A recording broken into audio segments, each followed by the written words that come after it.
Sampu samya medale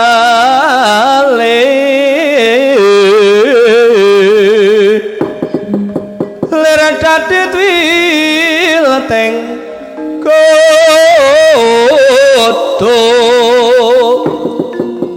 dayu angkong mangun sang nite benjang sangaji micil atinya ngendali bos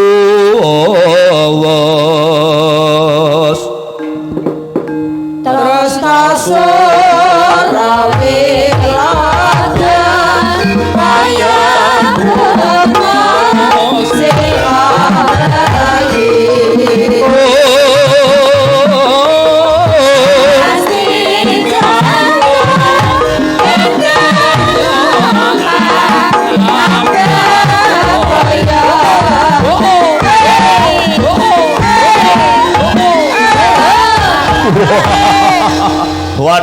Watadita lumaris Prawadu bola segelar sepapan saka ing praja Segara kesedeng ratu gusiku Sang Prabu Dirga Kesuma lah kok ana munyuk nyaknyuk bleketer lutung bingung ngaglah setanging dalan tak tareni sapa kang dadi jenengmu yen to bisa tata jalmu ayo ngaku sapa kowe kowe tambuh karo aku Hanuman ya Senggana saking Kendali Sada. Wih lah. Hanuman Senggana saking Kendali Sada. Bali takon sapa aranmu? Klana Sewandana.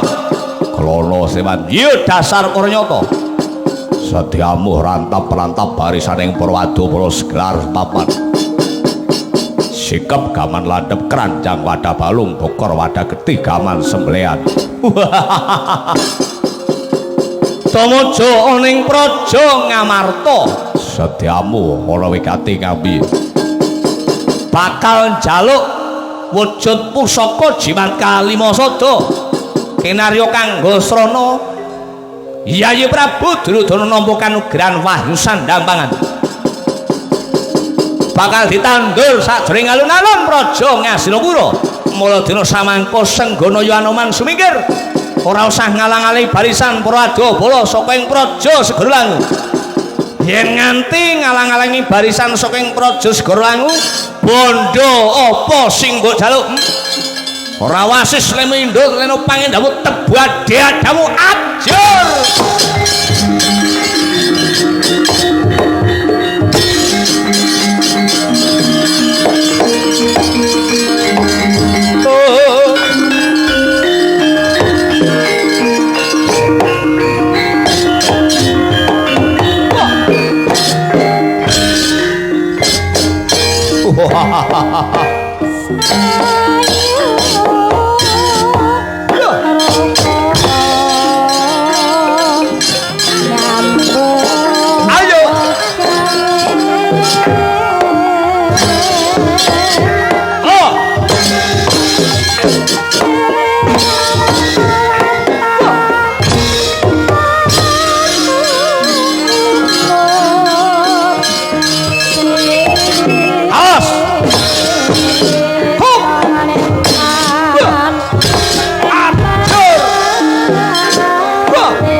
Tal graciamu.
Wah, monyok nyaknyuk lotong bingung iki sing jenenge Senggono. Dasar Bronyoto.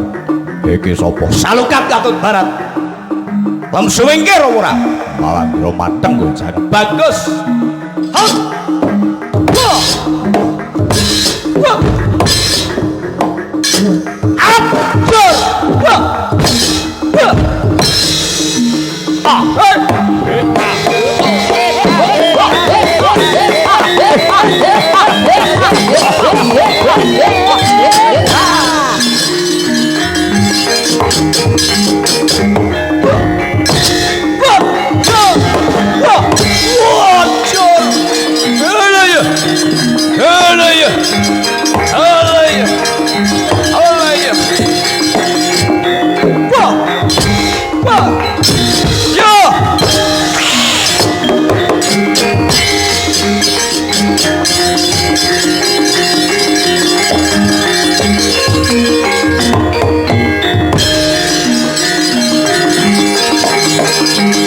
Kamani Kyai Penjo ajur.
Kacap kacarita nalika samono Sang Prabu Dirgakesuma saking praja Segara Langu Jagrakaya tuga sinukarta datan hanyebawa priksaning para wadyabala saking praja Segara Langu bubar maut pindhane lembing tawan tempaling kaya bendung mrang trajang banjir candrane kaya babadan pancing tan monggo bliya dasana Lendra Yaksa netremen sorong kaya singa barung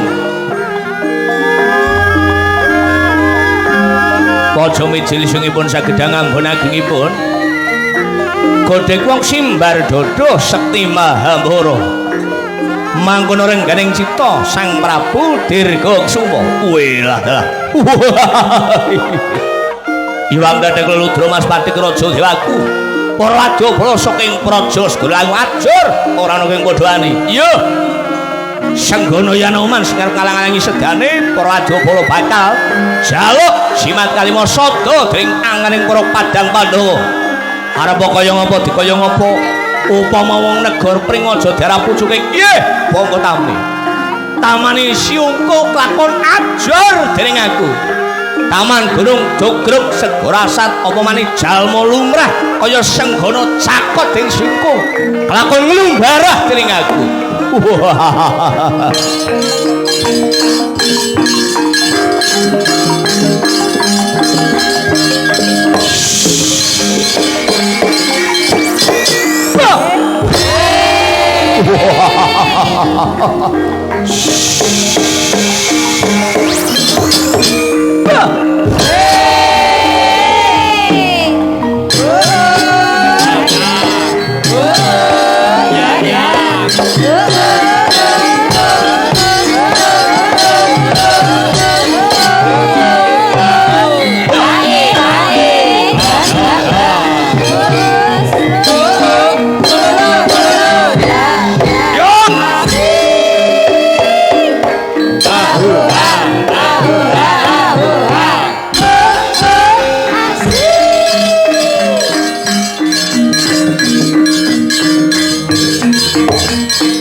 Dirgantara gumrang sanggihilatatin magenturan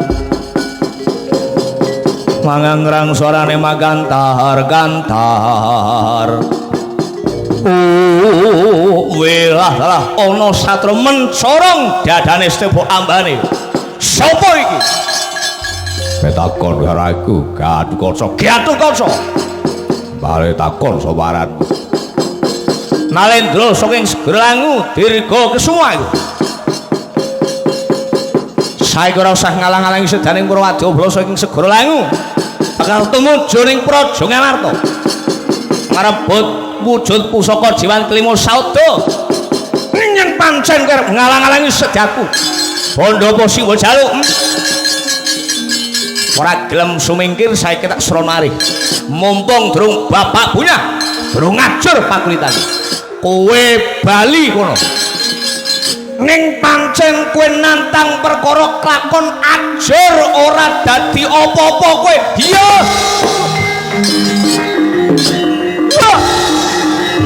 yodo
mabur dari kantoro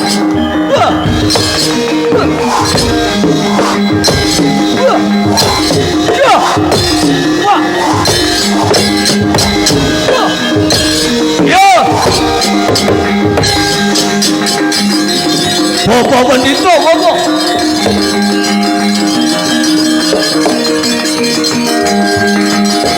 Usuk.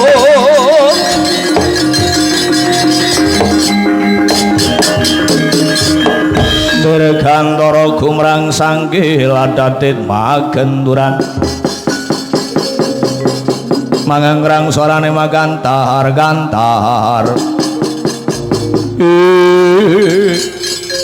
Pocok-pocok loleh-loleh bleguduk manyor-manyor manuk murid gantil buntute kisa pripun ger murid kula wila dalah sareng kula majuring walu gandaran tanding yuda kelawan Raden Gatotkaca ngakunipun men sorong dadane stembambane boten namung jroning daratan munggah jroning mega malang nyambar dhateng kula boten wantun syok-syok lajeng kersanipun paduka napa malih dinten samangka murid saged gondol pusaka jimat kelima sada nek sampun mangke dipun tandur jroning alun-alun Praja Ngasina murid saged nampa kanugrahan wahyu sandang mangan wela dalah yo kenten kula nakuk penjalin pados papan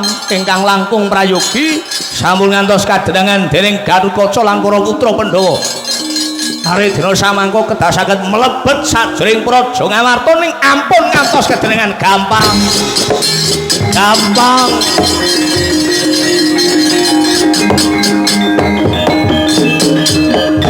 Sabar sawetara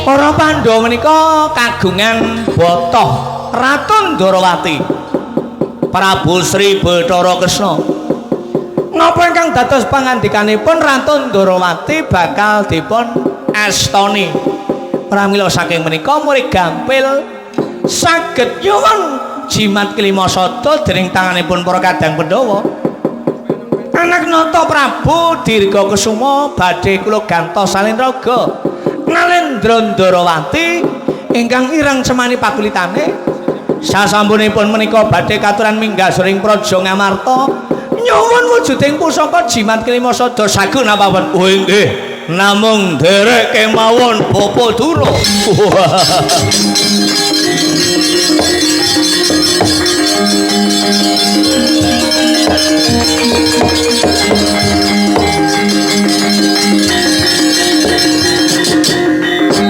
Kocap kacarita sidagep asuku nunggal mepeti babahan Wirasanga misesa marang panca indriya sajuga kang sinidikara dayuang Dunaya Kumbayana risang Pendhita Jaka senasa menika pas Pendhita ingkang ampuh magila-gila wasis ing samubarang reh mantramaken Aji Jaya kawijayan Aji Jaya kanuragan Siliraga ganti wujud Nalendra saking segara langu Sang Prabu Dirgakesuma dados jering Ratu Ndrawati ingkang ngireng pakulitanipun.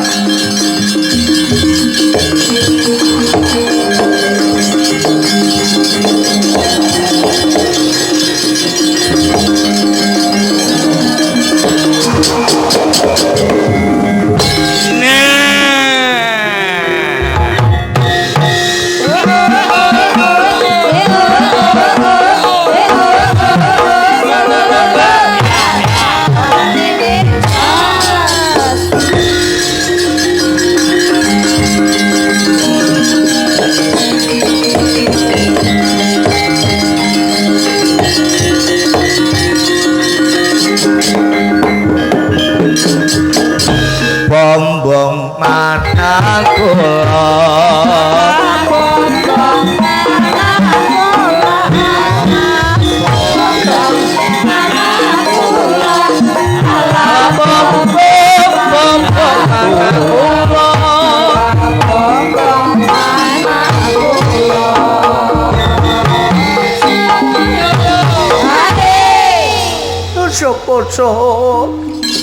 sarangan paduka menika gantos kaget manah kula ngantos kaget raos kula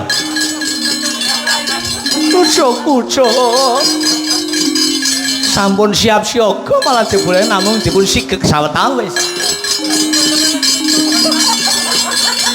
inggih kados pundi paman pendhita saking Sukalimut Dayang Durna pucuk loleh-loleh bleguduk monyor-monyor ngisor kara ana gemake. Nah. Uli rondo siji anake. Suwengireng digadhe kena. Wis kadung seneng dikapakena. Nah. Amit sewu sasampunipun dika menika dados Nalendring Ndrawati Prabu Sri Bathara Kresna. Menawi mlebet sajroning Praja Ngamarta mestinipun boten kadenangan. Napa malih wong Pandhawa menika tumungkul dhateng Ratu Wireng Semani. Napa ingkang dados pangendikanipun badhe dipun pinangkani. Napa malih wujuding wujud pusaka jimat klima sada. Prabu Puntadewa daging setampel ludira setetes mawon dipun paringaken. Nalendra sabar darana tega donya lali ing pati. Menawi wong Pandhawa menika sampun kecalan wujud jimat kalima sada ibarate manuk mabur-mabur prodol gayuh-gayuh runtuh nyandak-nyandak tuna. Kados ical kakuatanipun kadosipun lolosi sungsum balungipun. Nah niki keringkihanipun para Pandhawa.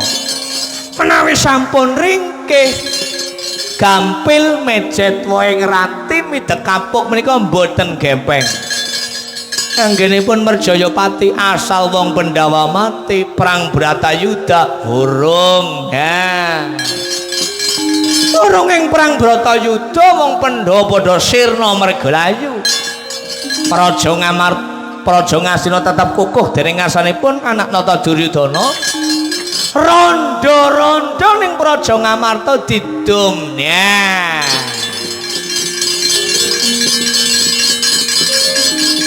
Rondo-rondo dipun dum ning asal Sri Kandi kudu karo aku. Nah, si Sri tetep karo aku.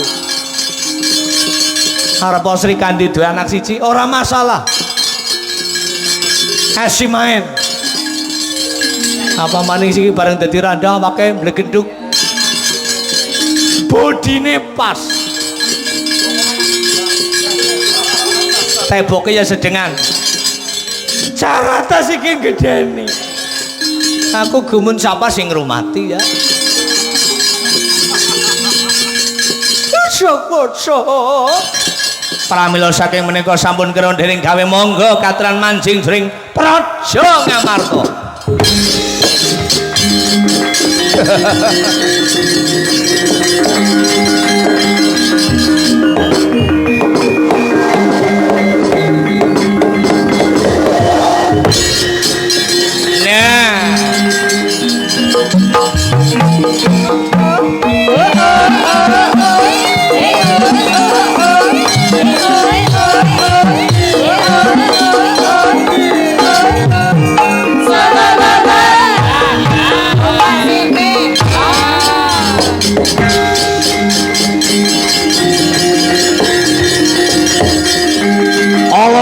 Halayu Sarawita.